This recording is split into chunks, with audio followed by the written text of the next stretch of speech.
વાલા વિદ્યાર્થીઓ, dear student, આજે આપણે નીટ ચેપ્ટર 1 11 અને 12 સાયન્સ બંનેમાં અભ્યાસ કરતા વિદ્યાર્થીઓ માટે ચેપ્ટર 1 ભલે એક બે પ્રશ્ન પૂછાય, પણ ચેપ્ટર 1 માંથી પૂછાય કે ના પૂછાય એનો કન્સેપ્ટ ક્લિયર હોવો જોઈએ. હજી ઘણા બધા વિદ્યાર્થીઓ આ ચેપ્ટરના કન્સેપ્ટ ક્લિયર ના હોવાને કારણે આગલા ચેપ્ટર્સમાં મિસ્ટેક કરતા હોય છે. એ હેતુથી ફરી વખત આપણે એકવાર રિવિઝન કરીશું. અહીંયા આગળ ચેપ્ટર 1 નીટનું સ્ટાર્ટ કરીએ છીએ. Some basic concept of chemistry 11th 12th બંને વિદ્યાર્થીઓ લાગુ પડે છે. ચેપ્ટર પહેલું ધોરણ 11 1 ગ્રામ પરમાણુ. આવું કંઈક બુકમાં લખેલું હોય છે. ચેટેબલની બંને વિદ્યાર્થીને લાગુ પડશે. આપણે બહુ સરસ રીતે આપણાની તૈયારી કરશું. હવે કન્સેપ્ટ ક્લિયર ના હોય ત્યાં સુધી એમસીક્યુ ના આવડે, એટલે પહેલા આપણે આપણો કન્સેપ્ટ જ ક્લિયર કરીશું. 1 ગ્રામ પરમાણુ એનો મતલબ કે 1 ગ્રામ નથી, પણ 1 મોલ પરમાણુનું ગ્રામમાં વજન થાય. એટલે આમ ઘણી વખત મેં કીધેલું છે કે 1 મોલ પરમાણુનું ગ્રામમાં વજન. 1 ગ્રામ ક્યારેય ન વહેંચાય. Don't make mistake. એટલે કે વિદ્યાર્થીઓ 6.022 ગુણ્યા 10⁻23 પરમાણુ એટલે 1 મોલ પરમાણુનું વજન થાય. 1 ગ્રામ પરમાણુનો અર્થ ક્લિયર કર્યો. 1 ગ્રામ નહીં, 1 મોલ પરમાણુનું ગ્રામમાં વજન થશે. હું કહું 1 ગ્રામ ઓક્સિજન, એવું કે બુકમાં લખેલું હોય કે એમસીક્યુમાં કે ક્વેશ્ચનમાં, એટલે 1 ગ્રામ ઓક્સિજન નહીં લેવાનું. 1 ગ્રામ ઓક્સિજન પરમાણુ એટલે લખાય ભલે 1 ગ્રામ ઓક્સિજન, સમજવાનું છે 1 મોલ ઓક્સિજનનું ગ્રામમાં વજન. એટલે કે 6.022 ગુણ્યા 10⁻23 પરમાણુઓ હોય તો આપણને ખબર જ છે બાળકો કે તેનું વજન 16 ગ્રામ થશે. આટલું ક્લિયર થયું. હવે આપણે સ્ટેપ બાય સ્ટેપ આમાં મોટા ભાગનું જાણતા હશો 50% જેવું. પછી નવું ઘણું બધું જાણવા મળશે, થોડી ટ્રીક પણ આપવામાં આવશે. હવે ગ્રામ પરમાણુની અંદર એ પણ એક થાય. એટલે પરમાણુનું 1 મોલ પરમાણુનું ગ્રામમાં વજન, તે પણ 1 મોલ પરમાણુનું ગ્રામમાં દળ કહેવાય છે. 1 ઓક્સિજન પરમાણુનું દળ 16 AMU લઈએ છીએ. એટલે કે ઓક્સિજનની અંદર રહેલા કણની સંખ્યાની વાત થાય છે. 8 પ્રોટોન 8 ન્યુટ્રોન. તો હવે આ 16 કણ છે તો 16 ગુણ્યા એને ગ્રામમાં કન્વર્ટ કરીએ. 16 ગુણ્યા 1.66 10⁻⁻24 તો આ વાસ્તવિક 1 ઓક્સિજનનું વજન મળશે. 1 ઓક્સિજન પરમાણુનું વજન. એના પરથી આપણે 1 AMU છે એટલે 1.66 ગુણ્યા 10⁻24 ગ્રામ છે. એટલે 1 મોલ ઓક્સિજન પરમાણુનું વજન એટલે એને ગુણ્યા એવોગેડ્રો આંક કરીશું એટલે આપણને તે 16 ગ્રામ આપે છે. કારણ કે આ બેયનો ગુણાકાર 1 થઈ જશે. તો 1 ગ્રામ અણુ એટલે 1 ગ્રામ નહીં, 1 મોલ અણુનું ગ્રામમાં વજન થાય. એટલે એવોગેડ્રો આંક થશે. એવોગેડ્રો આંક જેટલા અણુ, મતલબ કે 6.022 ગુણ્યા 10⁻23 જેટલા અણુ કહેવાય. એને ગ્રામ આણ્વીય દળ કહેવામાં આવે છે. 1 મોલ ઓક્સિજન એટલે કે એવોગેડ્રો આંક જેટલા ઓક્સિજનના અણુઓ થશે. એટલે 6.022 ગુણ્યા 10⁻23 જેટલા અણુ થયા. હવે ગ્રામ આણવીય દળ એટલે શું? એવોગેડ્રો જેટલા અણુનું ગ્રામમાં વજન, એટલે O2 ના એક અણુનું વજન 32 AMU થાય, 100 × 32 એને ગ્રામમાં, એટલે એક અણુનું વજન લેવું હોય તો આ 32 ગુણ્યા, યાદ રાખજો 1.66 ગુણ્યા, એટલે O2 નું અણુભાર 32 છે, એના પરથી આપણે એક અણુનું વજન મેળવવા જઈ રહ્યા છીએ. આની ટ્રીક છે 1.66 ગુણ્યા 10 - 24, એટલે ડાયરેક્ટ આપણને એક અણુનું વજન મળે. તો એક મોલ અણુનું વજન મેળવવું હોય તો આ એક અણુના વજનને એવોગેડ્રોથી ગુણી નાખો, એટલે જવાબ આવી ગયો 32 ગ્રામ AMU. હવે છે એવોગેડ્રોની સંકલ્પના. સાયન્ટિસ્ટ એવોગેડ્રો, જેને સિદ્ધાંત આપેલા છે, આપણે જરૂર છે બધા કન્સેપ્ટ લેશું. જો કોઈ પણ વાયુ કે વરાળનું કદ સમાન હોય તેમજ તેનું દબાણ અને તાપમાન સમાન હોય તો આ સિદ્ધાંત ફક્ત વાયુને જ લાગુ પડશે, કાં તો એની વરાળને, પદાર્થના.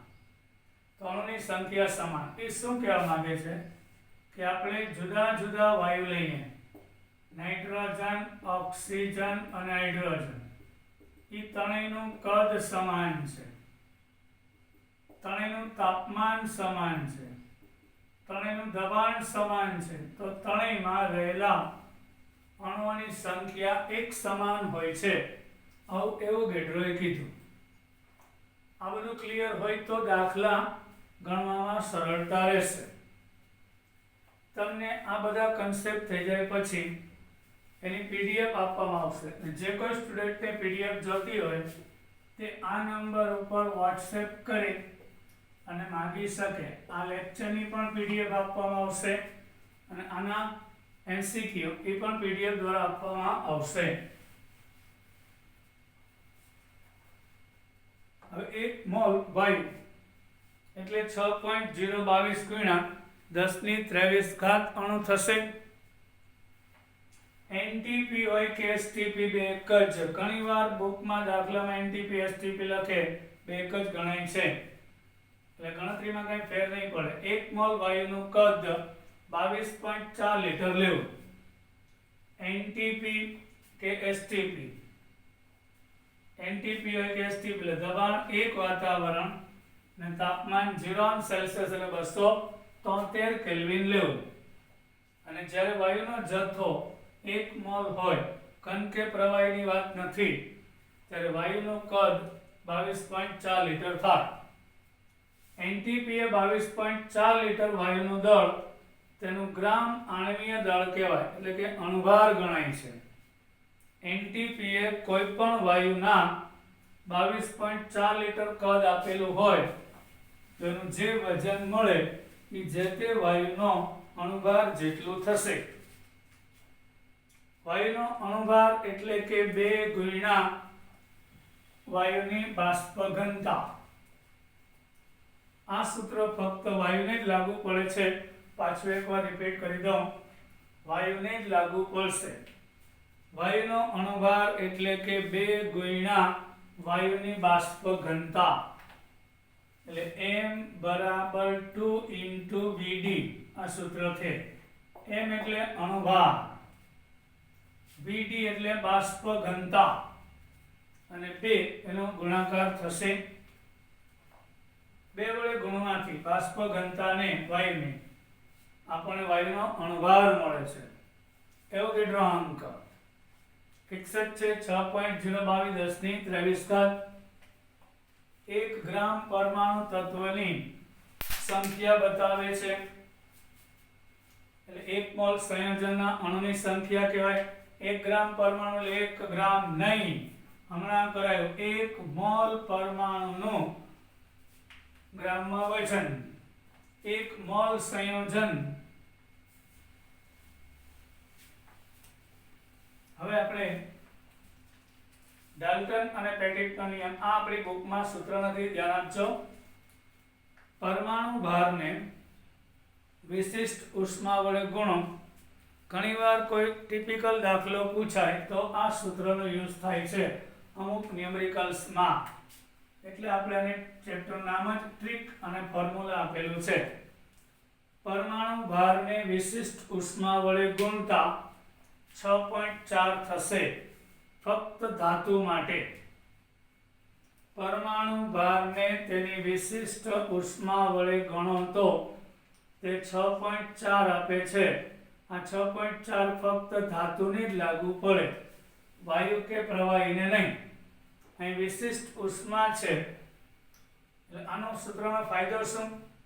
વિશિષ્ટ ઉષ્મા ધાતુની આપેલી હોય તો એને 6.4 ભાગ્યા લઈ જાઓ તો પરમાણુ ભાર મળે. જે તે ધાતુનો પરમાણુ ભાર જાણતા હોય તો વિશિષ્ટ ઉષ્મા મળે છે. વિશિષ્ટ ઉષ્મા કેલરી પ્રતિ ગ્રામમાં લેવાય. હવે બધા જ વિદ્યાર્થીઓને મૂંઝવતો પ્રશ્ન એટલે તુલ્ય ભાર, ઇક્વિવેલેન્ટ વેઇટ. કોઈ પણ સંયોજનનો તુલ્ય ભાર બધા ચેપ્ટર નિગ્લેક્ટ કરતા હોય છે. ત્યાંમાંથી એકાદો પ્રશ્ન પૂછાય, સાહેબ શું કરવું? પણ ક્વેશ્ચન કયો પૂછાય ઇમ્પોર્ટન્ટ નથી, આનો આગળ બધા ચેપ્ટરમાં ઉપયોગ થાય છે એ વધારે ઇમ્પોર્ટન્ટ છે.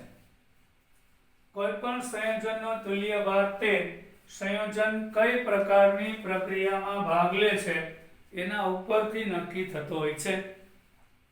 કોઈ પણ સંયોજનનો તુલ્ય ભાર તે સંયોજન કયા પ્રકારની પ્રક્રિયામાં ભાગ લે છે તેના આધારે નક્કી કરવામાં આવે છે. તો રેડોક્સ પ્રક્રિયાની અંદર તત્વનો તુલ્ય ભાર મેળવવો એટલે કે સંયોજનનો અણુભાર છેદમાં સંયોજનના એક અણુએ મેળવેલા કે ગુમાવેલા ઇલેક્ટ્રોનની સંખ્યા. એટલે જો આપણી પ્રક્રિયા રેડોક્સ છે અને એમાં તુલ્ય ભાર મેળવવો છે તો કઈ રીતે મેળવી શકાય? તો કે સંયોજનના અણુભારને એની મેળવેલા કે ગુમાવેલા ઇલેક્ટ્રોનની સંખ્યાએ ભાગવાનું. ધારો કે KMnO4 માંથી Mn+2 બને. આ એક રેડોક્સ પ્રક્રિયા છે. બધાને ઓક્સિડેશનાંક ગણતા આવડે છે. અહીં મેંગેનીઝનો ઓક્સિડેશનાંક +7 છે. એમાંથી +2 થાય એટલે ઓક્સિડેશન આંકમાં 5 નો ઘટાડો થયો. મતલબ કે તેને 5 ઇલેક્ટ્રોન મેળવેલા છે તો 5 નો ફેરફાર થાય છે. એટલે KMnO4 નો તુલ્ય ભાર 158/5 એટલે કે 31.6 થશે. અને આ પ્રક્રિયા માટે KMnO4 નો તુલ્ય ભાર જોયો. રેડોક્સ પ્રક્રિયામાં તુલ્ય ભાર સંયોજનનો મેળવવો હોય તો એ સંયોજનનો અણુભારના છેદમાં તેનો ઓક્સિડેશન આંકનો ફેરફાર લેવો જોઈએ. અહીં 31.6 થશે. રેડોક્સ પ્રક્રિયામાં તત્વનો તુલ્ય ભાર લેવો હોય, આ સંયોજનનો હતો, તો જે તે તત્વના પરમાણુ ભારના છેદમાં જે તે પરમાણુએ ગુમાવેલા કે મેળવેલા ઇલેક્ટ્રોન પરથી મળી જાય. જેમ કે Fe માંથી Fe+2 બને. આ એક રેડોક્સ પ્રક્રિયા છે. તો Fe નો પરમાણુ ભાર 56 છે. એના ઓક્સિડેશનાંક 0 માંથી +2 એટલે 2 નો ફેરફાર થયો. કાં વધારો થાય તો કાં ઘટાડો, એ ફેરફાર લેવાનો છે. એટલે 56/2 એટલે Fe નો તુલ્ય ભાર 28 થાય છે. હવે ધારો કે તમારી પ્રક્રિયા રેડોક્સ નથી તો આવી પ્રક્રિયા માટે તુલ્ય ભાર કઈ રીતે માપવો? તો આવી પ્રક્રિયા માટે તત્વનો તુલ્ય ભાર માપવા માટે જે તે તત્વના પરમાણુ ભારને એની સંયોજકતા વડે ભાંગવામાં આવે છે. તત્વનો તુલ્ય ભાર મેળવવા માટેના પરમાણુ ભારને તેની સંયોજકતા વડે ભાંગવાનો. ધારો કે NaCl છે, એમાં આપણે સોડિયમનો તુલ્ય ભાર મેળવવો હોય તો સોડિયમનો પરમાણુ ભાર 23 છે અને એની સંયોજકતા +1 છે, એટલે તુલ્ય ભાર 23 થશે. આપણે MgSO4 માં સમજાય છે ને બધા વિદ્યાર્થીઓને? અહીં જણાવજો, આજુબાજુમાં જોવાનું નહીં. MgSO4 માં મેગ્નેશિયમનો ઓક્સિડેશન અંક +2 છે, તો મેગ્નેશિયમનો તુલ્ય ભાર 24/2 એટલે 12 થશે. હવે સંયોજનનો તુલ્ય ભાર લેવો હોય તો સંયોજનમાં બે ભાગ હોય, ધન ભાગ ને ઋણ ભાગ, એટલે જેટલા ઘટક ભાગ હોય તે પ્રથમ ભાગનો તુલ્ય ભાર વત્તા દ્વિતીય ભાગનો તુલ્ય ભાર. આપણે NaCl નો તુલ્ય ભાર લેવો છે તો લઈ શકાય. સોડિયમનો પરમાણુ ભાર છેદમાં એની સંયોજકતા, ક્લોરીનનો પરમાણુ ભાર છેદમાં એની સંયોજકતા, પ્લસ માઇનસ છે તો પ્લસ માઇનસ નહીં મૂકવાનું, એક જ લેવાનું, એટલે 58.5 થશે NaCl આખાનો તુલ્ય ભાર. હવે ખાસ ધ્યાન આપજો છોકરાઓ, આપણે સમીકરણ 1 અને સમીકરણ 2 લીધા, પણ એ નિર્જળ સંયોજનને લાગુ પડે. ભેજ વગરનો પદાર્થ હોય તો સમીકરણ નંબર 1, સમીકરણ 2 નિર્જળને જ લાગુ પડે છે.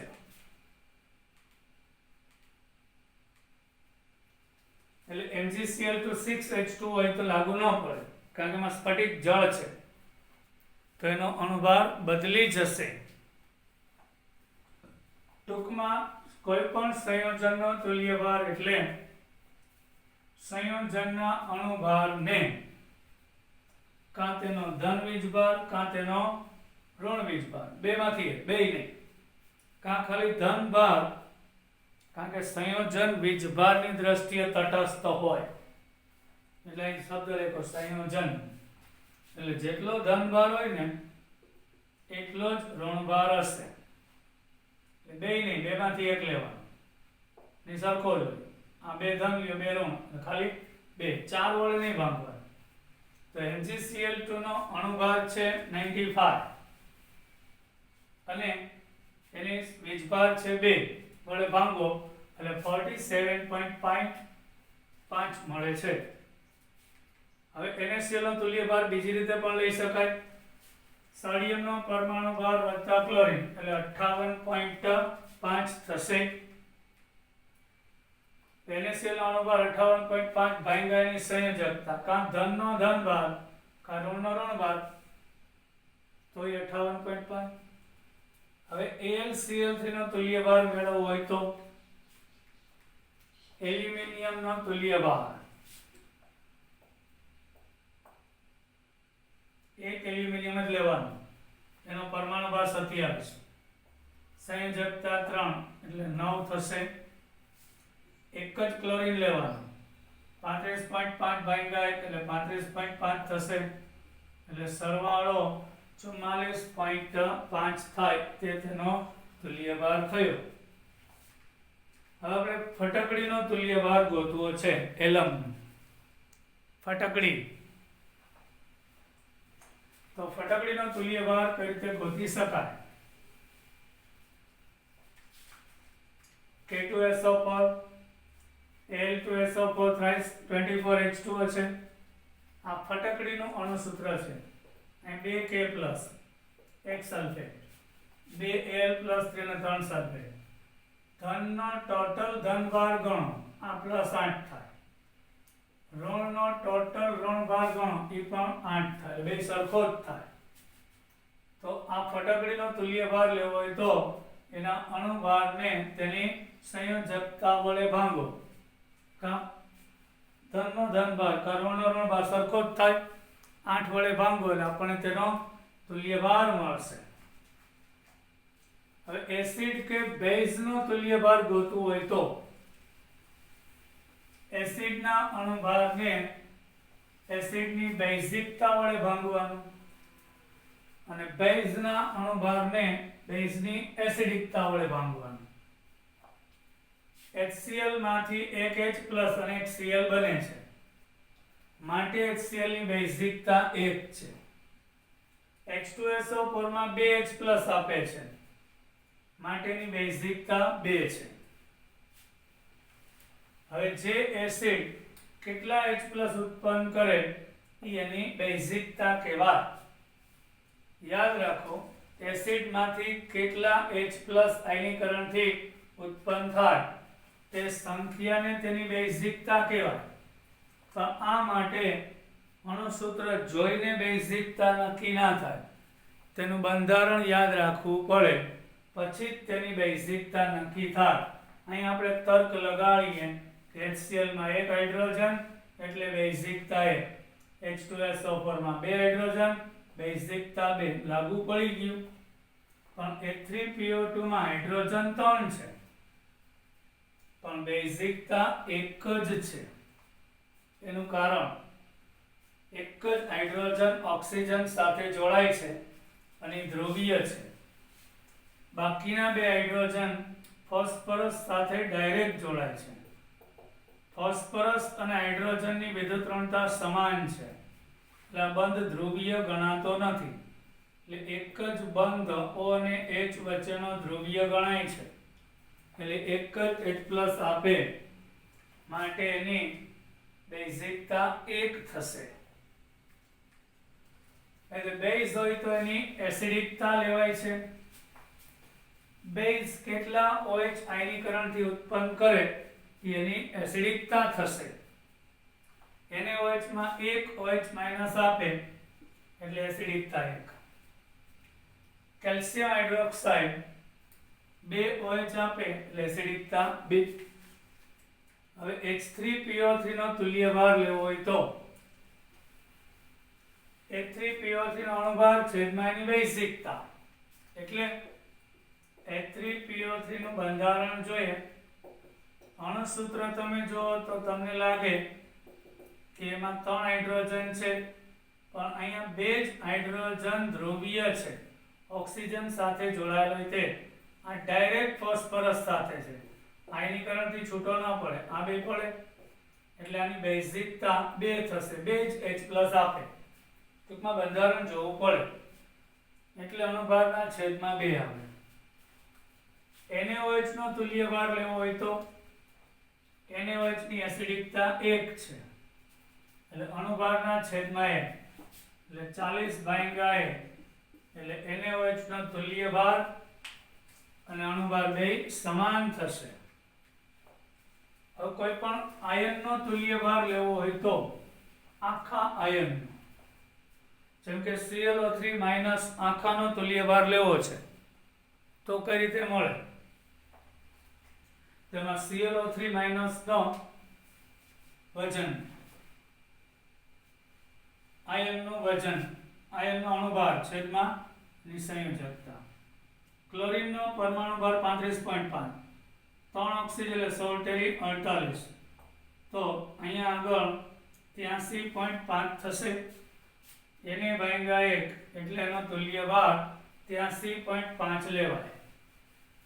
હવે સલ્ફેટનો તુલ્યભાર લેવો હોય તો એક સલ્ફરનો પરમાણુ ભાર 32, આ 16 ચોકું 64 એટલે 96/2 એટલે 98 થશે. સોરી 96/2 એટલે 48 થાય. એસિડના ક્ષારનો તુલ્યભાર, એસિડના ક્ષારનો તુલ્યભાર લેવો હોય તો આયનનું દળ છેદમાં વિસ્થાપિત થઈ શકે તેવા આપણે સોડિયમ બાયકાર્બોનેટ લઈએ તો આયનનું દળને એમાંથી કેટલા હાઇડ્રોજન વિસ્થાપિત થાય છે? 2 એટલે એને ભાંગવાથી આપણને ક્ષારનો તુલ્યભાર મળે. હવે આપણે મેઇન પોઈન્ટ ઉપર આવી ગયા, કોન્સન્ટ્રેશન યાની કે સાંદ્રતા. એકમ કદના દ્રાવણમાં કે એકમ વજનના દ્રાવકમાં ઓગાળેલા દ્રાવ્યના જથ્થાને તેની સાંદ્રતા કહે છે. એકમ કદના દ્રાવણમાં કે એકમ વજનના દ્રાવકમાં ઓગાળેલા દ્રાવ્યના જથ્થાને તેની સાંદ્રતા કહે છે, કોન્સન્ટ્રેશન કહેવાય. હવે તમને સમજાવું. 1 લિટર પાણી લઈને એટલે 1000 મિલી થાય. એમાં કોઈ દ્રાવ્ય ઓગાળે, ધારો કે 5 ગ્રામ મીઠું ઓગાળીએ છીએ, તો એક મને જવાબ આપજો. 1 લિટર પાણી લીધું, એમાં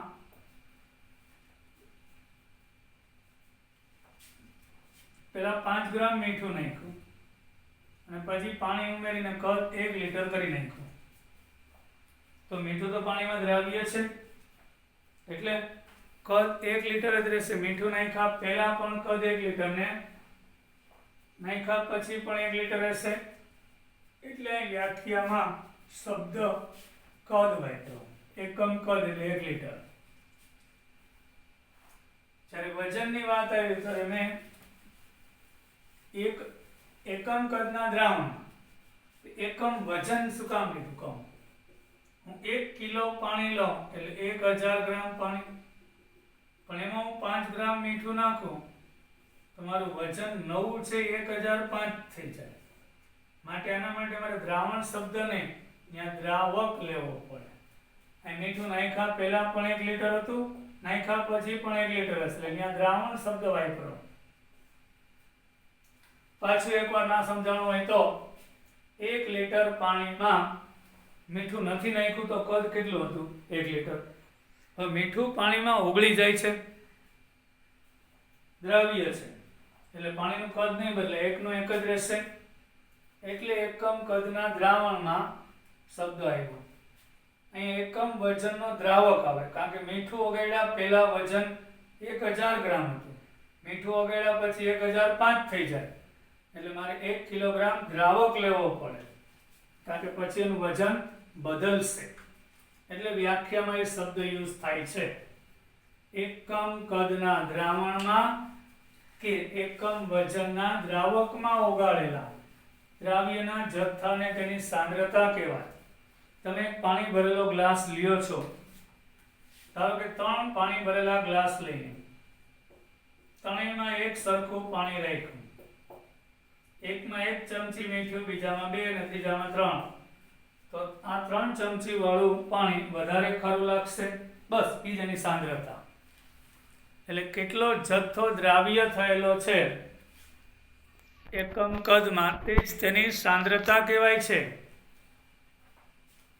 હવે આપણે આગળ જોઈએ. 1 લિટર દ્રાવક પાણીમાં ઓગાળતા પહેલા ઓગાળ્યા બાદ કદ બદલાતું નથી, એટલે બધા દ્રાવ્ય થાય એટલે 1 લિટર કદ લીધું છે, કદ શબ્દ વાપર્યો. જ્યારે વ્યાખ્યામાં 1 કિલોગ્રામ દ્રાવક લઈએ તો 5 ગ્રામ દ્રાવ્ય ઉમેરતા નવું વજન 1005 થાય, એટલે દ્રાવણ અને દ્રાવક શબ્દ વપરાય છે. હવે આપણે સાંદ્રતા બતાવવાની ઘણી બધી રીતો છે, એમાંની એક રીત પછી ગયા સાંદ્રતા સપ્રમાણતા યાની કે નોર્માલિટી. 1 લિટર દ્રાવણમાં કેટલા તુલ્યાંક દ્રાવ્ય થયેલા છે તેને તેની નોર્માલિટી કહેવાય. યસ, તુલ્ય ભાર અલગ વસ્તુ છે, તુલ્યાંક અલગ વસ્તુ છે. દ્રાવ્યનો તુલ્યાંક એટલે કે દ્રાવ્યનું ગ્રામમાં વજન છેદમાં એનો તુલ્ય ભાર છે. હું કહું કે 80 ગ્રામ NaOH ના તુલ્યાંક કેટલા? બધા ભૂલ કરે ધ્યાન આપજો. NaOH નો તુલ્ય ભાર 40 છે, એટલે 80/40 કરું ને એટલે 2 તુલ્યાંક થાય. 2 તુલ્યાંક એટલે કે 2 તુલ્ય ભાર જેટલું વજન. આપેલા પદાર્થના 2 તુલ્ય ભાર એટલે તુલ્ય ભારના 2 ગણું વજન, 2 તુલ્યાંક જેટલું વજન કહેવાય. 80 ગ્રામ NaOH ના તુલ્યાંક કેટલા? તો 80 ગ્રામ ને 40 એ ભાંગવાથી આપણને 2 મળે છે. એ 2 શું છે? એના ગ્રામ તુલ્યાંક કહેવાય છે. એટલે 2 ગ્રામ તુલ્યાંક કહેવાય. એનો મતલબ એ થયો 2 ગ્રામ નથી, 2 તુલ્ય ભાર જેટલા પદાર્થનો ગ્રામમાં વજન છે એમ. એટલે 1 તુલ્યાંક જેટલું વજન 1 લીટરમાં હોય તો નોર્માલિટી 1 કહેવાય. કદ 1 લીટર હોય, 1 તુલ્યાંક જેટલું વજન ઓગળેલું હોય, 1 ગ્રામ તુલ્યાંક એટલે 40 ગ્રામ NaOH હોય તો નોર્માલિટી 1. હવે તુલ્યાંકની જગ્યાએ સૂત્ર મૂકીએ એટલે દ્રાવ્યનું ગ્રામમાં વજન છેદમાં દ્રાવ્યનો તુલ્યભાર અંશનો છેદ છેદમાં લીધો કદ લીટરમાં. જો નીચે કદ છે મિલીમીટરમાં લેવું હોય અહીં હું 2 લખીશ એટલે દ્રાવ્ય છે, 1 લખીશ તો દ્રાવક છે. W2 વેઇટ દ્રાવ્યનું ગ્રામમાં વજન ટૂંકમાં શોર્ટકટ E2 E એટલે ઇક્વિવેલન્ટ વેઇટ તુલ્યભાર દ્રાવ્યનો તુલ્યભાર અને કદ લીટરમાં. હવે જો કદ મિલીમાં લીધું હોય તો લીટરને 1000 વડે ભાંગવા પડે. મિલી લીધું હોય તો છેદનો તે અંશમાં જ એટલે મિલી હોય તો ઉપર 1000 આવશે. હવે આપણે તુલ્યાંક એટલે શું? નોર્માલિટી ગુણ્યા કદ લીટરમાં. આના ઉપરથી દ્રાવ્યના તુલ્યાંક મેળવવાની રીત છે નોર્માલિટીને કદ વડે ગુણવાનું. તુલ્યાંક એટલે ખબર પડી ગઈ.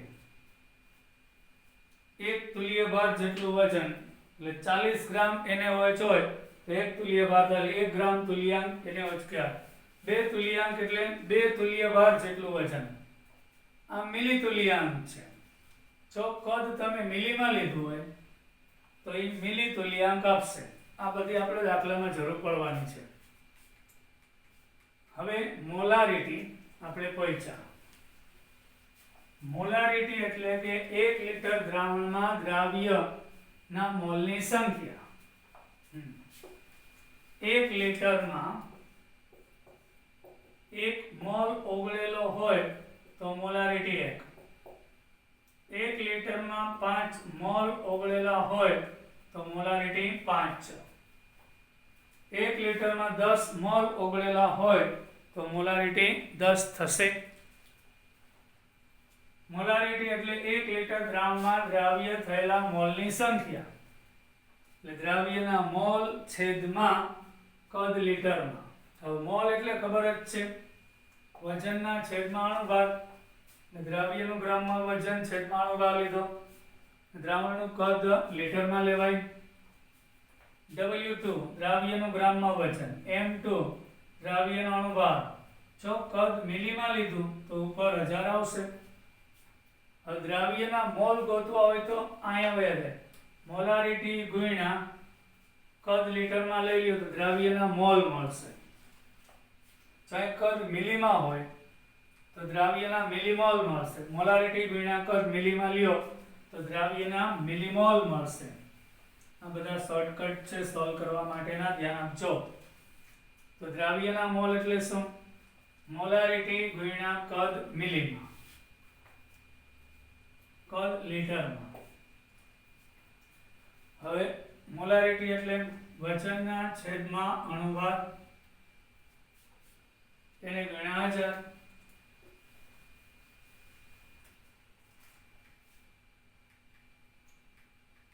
પ્રક્રિયા સમીકરણમાં મોલ અને મિલીમોલ એકબીજા પ્રક્રિયકના સંદર્ભમાં સમજવા માટે લઈ શકાય.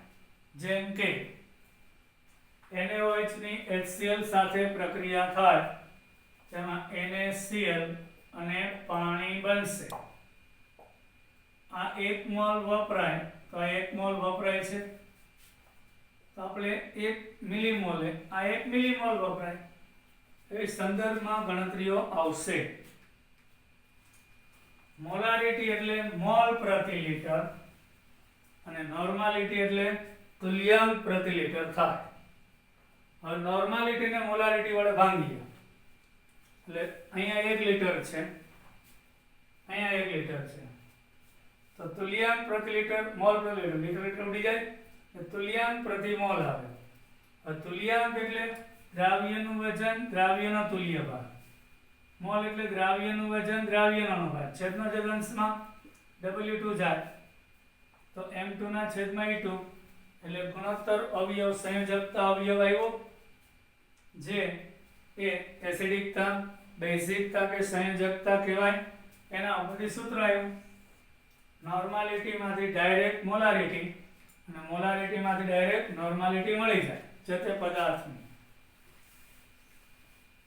તો આપણે મોલારિટી આપેલી હોય તો એની એસિડિકતા, બેઝિકતા કે સંયોજકતા ઉપરથી નોર્માલિટી મળે. હવે આપણે દાખલા સોલ્વ કરતા હોઈએ ત્યારે મોલ અને મિલીમોલ કરતા તેના તુલ્યાંક અને મિલીતુલ્યાંકના દાખલા ગણવામાં વધુ સરળતા અને ઉપયોગી રહેશે. એટલે મોલ અને મિલીમોલ કરતા વધારે સ્પીડથી જવાબ તુલ્યાંક અને મિલીતુલ્યાંક પરથી વધુ સરળતાથી મળે. એ તમે દાખલા ગણશો ત્યારે તમને પીડીએફ આપવામાં આવશે ત્યારે જોશો. આપેલી n અને m જુદી જુદી હોઈ શકે છે,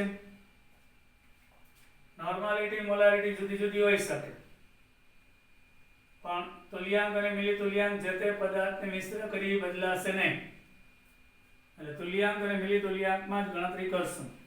હવે ત્રીજી સાંદ્રતાની રીત છે મોલાલિટી છે. 1 કિલોગ્રામ દ્રાવકમાં દ્રાવ્યના મોલને તેની મોલાલિટી કહેવાય. માં 1 લીટર હતું, અહીં 1 કિલોગ્રામ છે. 1 કિલોગ્રામ દ્રાવકમાં ઓગાળેલા દ્રાવ્યના જે મોલ છે તેને તેની મોલાલિટી કહે છે. દ્રાવ્યના મોલ છેદમાં દ્રાવકનું વજન કિલોગ્રામમાં. દ્રાવ્યનું વજન મોલ એટલે શું? વજનના છેદમાં અણુભાર અને વજન કિલોગ્રામમાં. જો એ વજન દ્રાવકનું ગ્રામમાં લીધું હોય તો ઉપર 1000 આવશે. હવે દ્રાવકનું વજન કઈ રીતે મળે? દ્રાવણ એટલે દ્રાવ્યનું વજન વત્તા દ્રાવકનું વજન. તો દ્રાવકનું વજન મેળવવું હોય તો દ્રાવણના વજનમાંથી દ્રાવ્યનું વજન બાદ થશે. હવે આપણે પહોંચ્યા દ્રાવણની પ્રબળતા,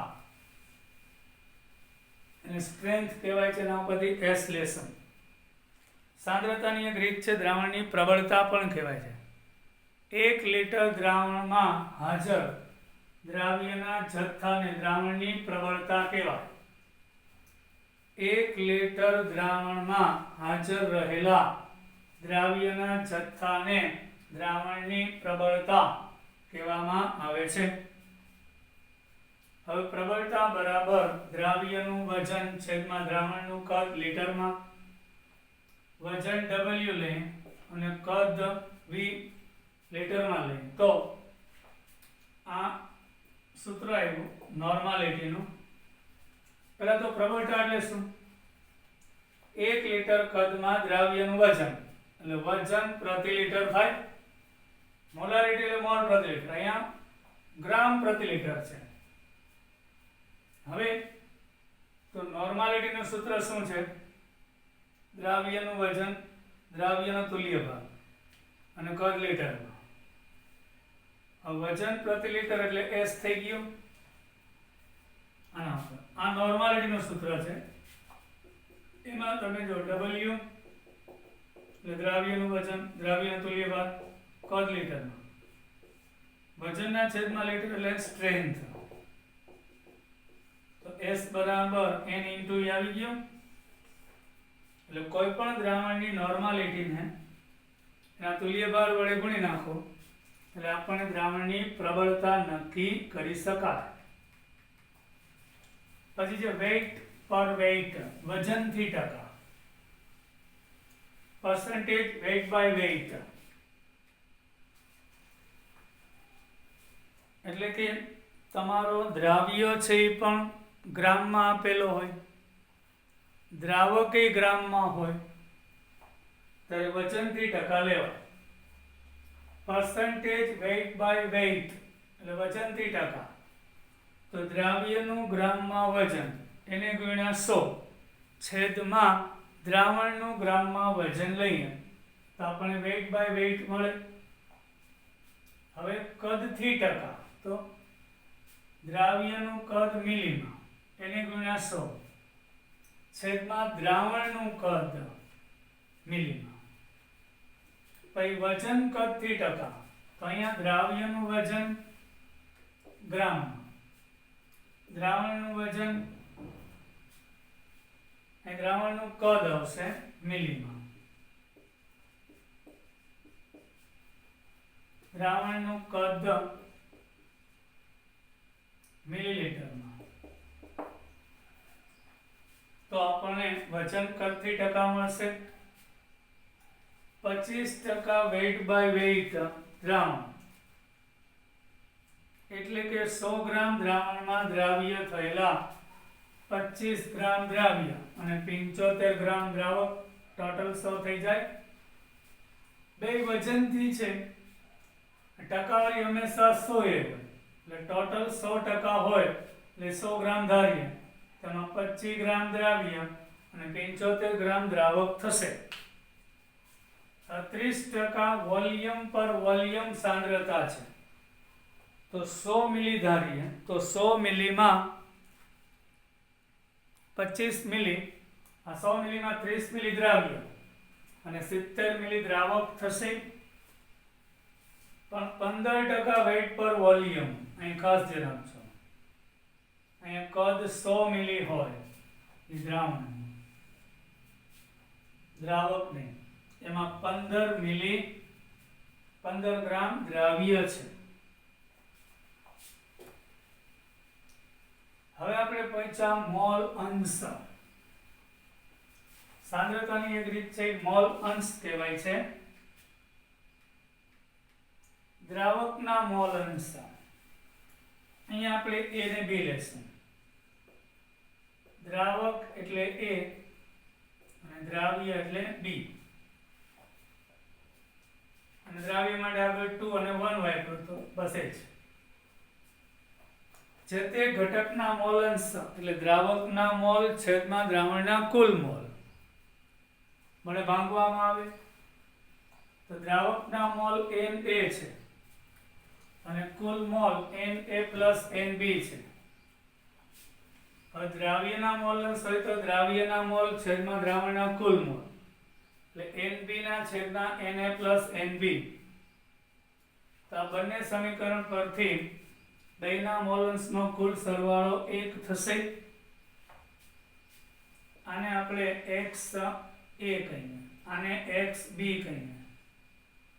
યાદ રાખજો, હંમેશા દ્રાવણમાં રહેલા બધા જ ઘટકોના મોલ અંશનો કુલ સરવાળો 1 થતો હોય છે. હવે A ના મોલ અંશ અને B ના મોલ અંશનો ગુણોત્તર લઈએ તો A ના મોલ છેદમાં કુલ મોલ, B ના મોલ છેદમાં કુલ મોલ ઉડી જાય, એટલે A ના મોલ છેદમાં B ના મોલ જેટલો જ ગુણોત્તર થશે. કેટલા અગત્યના સૂત્રો,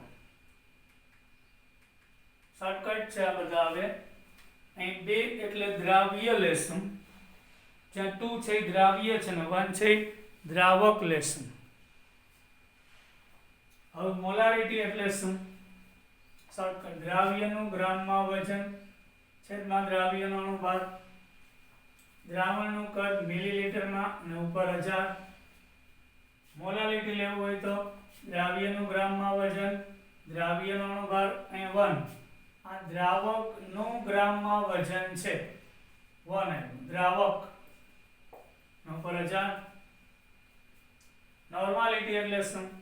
દ્રાવ્યનું ગ્રામમાં વજન, દ્રાવ્યનો તુલ્ય ભાર ઉપર 1000 અને કદ મિલીમાં, જ્યાં n × n છે. સ્મોલ n એટલે એસિડિકતા, બેઝિકતા કે સંયોજકતા લેવાય. એ નોર્માલિટી ને મોલારિટી વચ્ચેનો સંબંધ થયો. હવે એક છે ઘનતા, ઉપરથી ડાયરેક્ટ મોલારિટી મળે. જો પર્સન્ટેજ વેઇટ બાય વેઇટ એટલે વજનથી ટકા આપેલા હોય એને ગુણ્યા 10 કરવાનું, અને દ્રાવણની ઘનતા આપેલી હોય અને દ્રાવ્યનો અણુભાર જાણતા હોય તો ડાયરેક્ટ મોલારિટી મળશે. પછી મોલારિટી ડાયરેક્ટ મળી જાય જો તમને 1 એટલે દ્રાવકના મોલ, 2 એટલે દ્રાવ્યના મોલ જાણતા હો, પછી દ્રાવકનો અણુભાર, આ 1 છે ને, દ્રાવકનો અણુભાર જાણતા હો તો ડાયરેક્ટ મોલાલિટી મળે.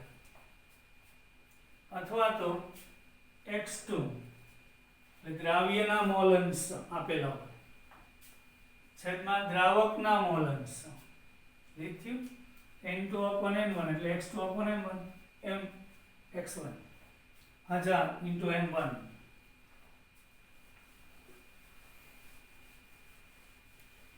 હવે આપણે દ્રાવકના મોલ અંશ લેવા હોય તો દ્રાવકના મોલ છેદમાં કુલ મોલ, દ્રાવ્યના મોલ અંશ લેવા હોય તો દ્રાવ્યના મોલ છેદમાં કુલ મોલ. મોલ એટલે વજનના છેદમાં અણુભાર, 1 એટલે હું દ્રાવકની વાત કરું છું, 2 એટલે દ્રાવ્યની વાત થઈ. હવે ppm પાર્ટ્સ પર મિલિયન સાંદ્રતા, ppm સાંદ્રતા પણ લેવામાં આવે છે. એ કઈ રીતે તમને કહું, જો તમને દ્રાવ્યનું વજન આપેલું હોય W2 અને W એટલે ટોટલ દ્રાવણનું વજન આપેલું હોય, W2 એટલે દ્રાવ્યનું વજન, W એટલે દ્રાવણનું વજન, એને ગુણ્યા 10⁶ કરો તો એ વજનથી ppm મળે. પછી દ્રાવ્યનું વજન અને કુલ કદ આપેલું હોય એને ગુણ્યા 10⁶ કરશો તો વજન કદથી ppm મળશે. પછી જે V2 આપેલું છે એટલે કે કદ, દ્રાવ્યનું કદ આપેલું છે અને કુલ કદ આપેલું છે એને ગુણોત્તરને 10⁶ વડે ગુણો તો કદથી ppm મળે. હવે કેટલાક અગત્યના સંયોજનો છે કે જે આપણે પ્રક્રિયામાં વિઘટનમાં જરૂર પડવાના છે, યાદ રાખવાના છે.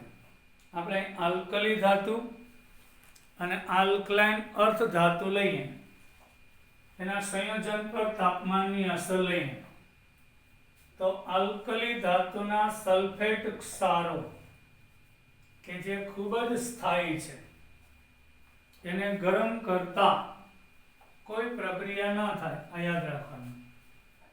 Na2SO4 ગરમ કરો વિઘટન ન પામે. આલ્કલાઇન અર્ધ ધાતુ એટલે કેલ્શિયમનો સલ્ફેટ પણ સ્થાયી, ગરમ કરતા પ્રક્રિયા ન થાય. પછી સમૂહ 1 ના તત્વમાં કાર્બોનેટ હોય છે અને K2CO3 સ્થાયી છે, ગરમ કરો વિઘટન ના થાય, પ્રક્રિયા ના થાય. એક માત્ર લિથિયમ છે પ્રથમ સમૂહમાં, એનો કાર્બોનેટ અસ્થાયી છે એટલે વિઘટનથી લિથિયમ મોનોક્સાઇડ અને CO2 આપે છે. સમૂહ 2 ના બધા જ કાર્બોનેટ અસ્થાયી છે, ગરમ કરો એટલે MgO અને CO2 આપે છે. બાયકાર્બોનેટ, સોડિયમ બાયકાર્બોનેટ છે સમૂહ 1 માં, એ અસ્થાયી છે, ગરમ કરતા Na2CO3 CO2 અને પાણી આપે. કેલ્શિયમ બાયકાર્બોનેટ સમૂહ 2 નો, એ પણ અસ્થાયી છે, ગરમ કરતા કેલ્શિયમ ઓક્સાઇડ, પાણી અને CO2 આપે. સમૂહ 1 નો નાઇટ્રાઇટ છે, નાઇટ્રેટ, પોટેશિયમ નાઇટ્રેટને ગરમ કરતા પોટેશિયમ નાઇટ્રાઇટ અને O2 આપે. એક અપવાદ છે, લિથિયમ નાઇટ્રેટ છે એ નાઇટ્રાઇટ નહીં આપે પણ મોનોક્સાઇડ NO2 ને O2 આપે. કેલ્શિયમ નાઇટ્રેટને ગરમ કરો તો કેલ્શિયમ ઓક્સાઇડ NO2 અને O2 આપે. હાઇડ્રોક્સાઇડ, સોડિયમ હાઇડ્રોક્સાઇડ એ સ્થાયી છે એટલે NaOH ને ગરમ કરો તો વિઘટન ના થાય, પણ લિથિયમ હાઇડ્રોક્સાઇડ અસ્થાયી છે એટલે ગરમ કરતા લિથિયમ મોનોક્સાઇડ અને પાણી આપે. મેગ્નેશિયમ હાઇડ્રોક્સાઇડ અસ્થાયી, ગરમ કરતા મેગ્નેશિયમ ઓક્સાઇડ અને પાણી આપે.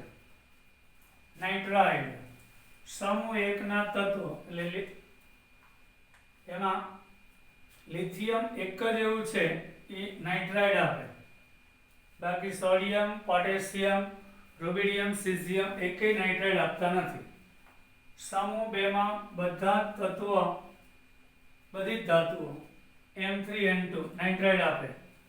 કેલ્શિયમ નાઇટ્રાઇડ, મેગ્નેશિયમ નાઇટ્રાઇડ વગેરે નાઇટ્રાઇડ સંયોજનો આપે છે. મજા આવી હશે. આપણે નેક્સ્ટ લેક્ચરમાં પાછા મળીશું. જય હિન્દ વિદ્યાર્થીઓ.